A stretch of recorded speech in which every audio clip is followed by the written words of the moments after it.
Hi friends, welcome to Advika creation. நாம் இன்றைக்கி என்ன பார்க்க போகிறோன்னா இன்ஸ்டன்ட் மாங்காய் ஊறுகாய். நம்ம வீட்டுக்கு தேவையான ஊறுகாயை நாமளே செஞ்சுக்கலாம். 3 மாதம் வரைக்கும் கெட்டு போகாத மாங்காய் ஊறுகாயை நாமளே செஞ்சுக்கலாம். எப்படின்னு பார்ப்போம் வாங்க ஃப்ரெண்ட்ஸ். முதல்ல மாங்காயை கழுவி தொடச்சி வச்சுக்கோங்க.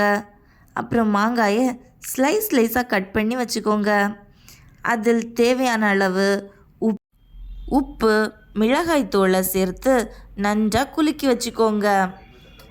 சீரகம், கடுகு, வெந்தயம் வறுத்து பொடியாக்கி சேர்த்துக்கோங்க. அதன் பிறகு நல்லெண்ணெய் கூட கடுகு, கருவேப்பிலை, காயத்தூள் சேர்த்து நன்றாக தாளித்து மாங்காயில் ஊற்றிக்கோங்க. ருசியான மாங்காய் ஊறுகாய் ரெடி.